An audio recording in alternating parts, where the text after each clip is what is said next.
What is up, guys? You got NotTheWorst here, bringing another Black Desert online video. We're taking a look at the patch notes this week for July 22nd. We got quite a few events and things going on, so let us take a look. First up, we have the Mysterious Island and the Pit of the Undying. So if we jump on over to that tab here, a couple things going on with this. This first one is involving Rulipi. You can talk to her during the period. She'll give you some quests to run. You have to be level 56 character to do it. It can be randomized which of these, but as you can see, you get a hefty amount of contribution XP, and then the final one is going to give you that same contribution along with an Advice of Valks plus 50. Pit of the Undying, we saw this on Global Labs a little while ago. This is where the greatest of heroes get tested. If you want to experience new things, you start with the quest daily to the bottom of the Pit of the Undying. To obtain rewards, the quest can be accepted from NPC Chorpy. When you complete the quest to the bottom of the pit, you'll obtain 10 Seal of the Undying.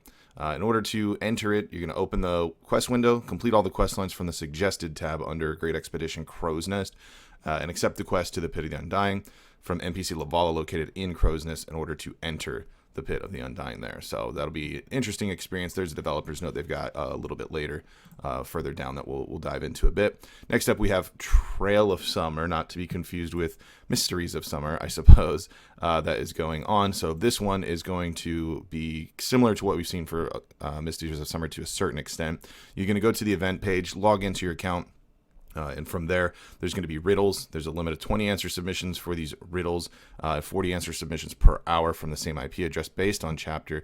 Completing these riddles will actually put you, whoever completes each one, first in it, and then the total top 10 rank will get a special title and a decent amount of cacao cash.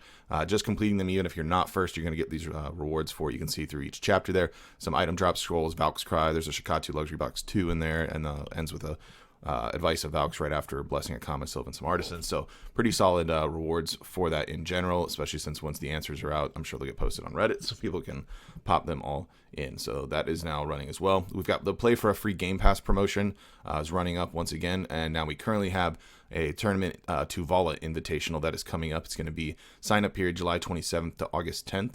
Looks like it's going to be a 3v3 setup, and it's going to be Tuvala gear that you have on a season only character.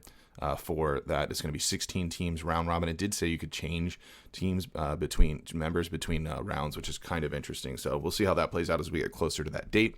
Patrigio's shop renewal has been changed. I don't quite think it's going to be changes we've all been looking for this, but he's now got Kaffirstone bundles in here, which he's had as an event before, 10 to 20, 15 to 25, and 20 to 30. A large increase on hard and sharp 3 bundles, a change, but it didn't note what, to Blackstone armor bundles. And they stopped altogether the hard and sharp regular bundles for it. I don't know that this is also going to have changes to, like, for instance, boss gear, since there's been just a complete adjustment on the availability of that since before Central Marketplace.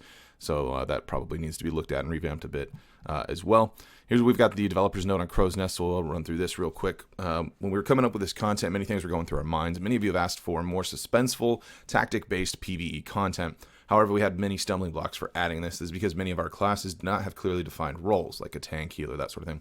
Our game's an action-packed hack-and-slash play style, and this is an MMORPG with an open world of variables. How can we add this kind of content without going against the direction we've been developing Black Desert Online so far? We also didn't want to distract from the fun of the fighting bosses. Pit of the Undying is the result of these considerations. We expect to add more diverse types of monsters to the Pit of the Undying for you to challenge. We hope you enjoy this content and eagerly await your feedback. So setting it up, I mean, we skimmed through the initial one, but you can read through that if you want to. Other than that, see you out at Crow's Nest. The adjustment we saw on Global Lab to Agris Fever is now applied. Essentially what's happened here is everything was multiplied by 5 on upper end zones. So for instance, Star's End, the mobs used 8. Agris Fever, it's now been multiplied by 5, so they use 40. It's the same. The total amount of Agris Fever is now from 20,000 times 5 up to 100,000 when you've maxed out your journals as well. And the amount you get each day was previously 4,000. It's now times 5. Everything's times 5. So that's how we're operating it. And then the adjustment to this is some of the lower level zones now use less Agris Fever than they did before. So for instance, if you were in a low end spot that used to use 2 points for every mob you killed, it wasn't necessarily multiplied by 5. So in some spots you might only be using 6 Agris fever now, so it actually burns less of it. A little bit of incentive for lower zones, doesn't seem to affect like Histria, Achman, Stars, and Secrea, those upper end ones like we see. You'll now also get Agris fever at level 56, regardless of doing the chapters, and for the Margahan journal, and the Margahan journal will now just increase your buff for the Agris fever across the board. For that, we've got saving skill preset now also has a cooldown slot and quick slot information. Reset the number of total likes for all chat groups. Hooray on that one. And then just a note from some changes that were done on season servers previously, and then I guess they just included it in this for whatever reason. No major game world NPC changes, mounts, class changes, just some transitional graphic type things that we see as normal. We'll take a look at the Pearl Shop in just a second here. Did change the AP and max HP of the Violent Schultz Guard Gladiator to befit the difficulty of the overall Schultz Guard monsters. Not sure if that means it was up or down for it. I don't recall it hitting very hard, but when I went and did the video on it, I had really high DP for it.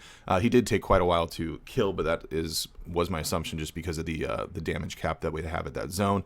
So I don't know if he's quicker or longer to kill now, but I guess we'll see as time goes on.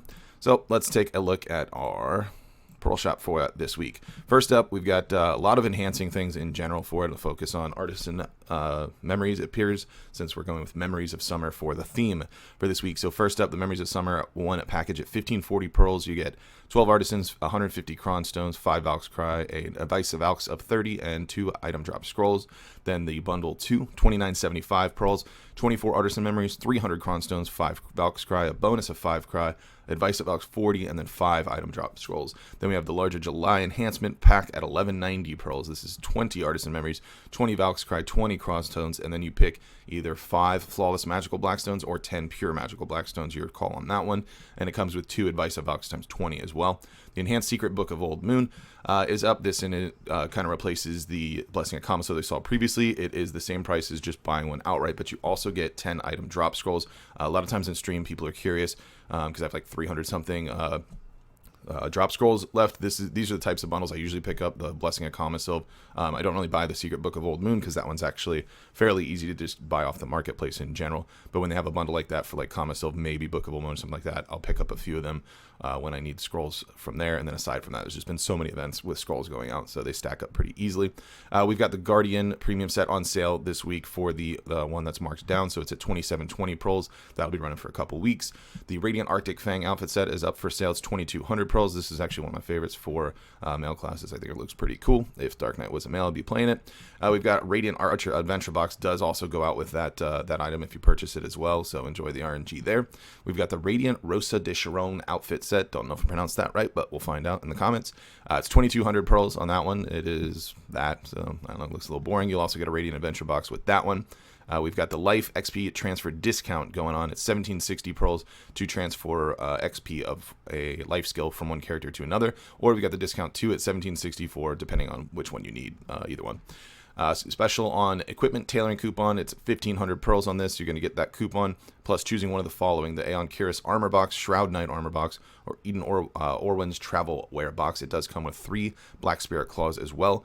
And then we've got a sale for Black Spirit Essence at 2+1. So for 400 pearls, you're going to get a total of 3 Black Spirit Essence. Might be handy if you're going to be playing a little bit of Hashashin coming up and you need to pull some Elcars or something expensive out of your main hand. Maybe in some cases even Precision, since those seem to be eternally sold out these days. So that's it for this week, patch notes and Pearl Shop. Let me know what you guys think about what's going on this week in the comments down below. We did see a lot of things that have been on the global labs for the past few weeks all got kind of pushed through to the live one here, so glad to see that's continuing to happen and tweaks are being made. Always a progressive type thing to see that, but let me know what you think. If you did enjoy the video, be sure to like it. If you're new to the channel, be sure to subscribe so you get notifications when new videos do go live. And if you'd like to catch me playing live, there's a link to my Twitch page in the description down below. You can head over there, drop a follow so you get notifications for that as well. For this week, I'll be streaming Wednesday through Sunday. Monday, Tuesday was my day off this week, and will be next week as well. So live every single day from there. We're going to be focusing on just grinding at Secrea a whole lot. Running, going to keep trying to make some Tet distortion earrings. We did make a click on it last week, cron to that. We got it to try first of all, and then did a cron for Tet. It didn't downgrade. It also did not succeed, so it's still at try. So the game plan here is just going to be to stack up some Cron Stones, get on that Guardian step that's for sale to try and put pre-orders in, pick those up, and at least get 1 or 2 attempts to click that in, and also be pursuing a Pen Kudum to continue, since it's the only item of weaponry that I don't have pen at this point. Anyways, that's going to be it for this one. I want to thank everybody for watching, and I will see you next time.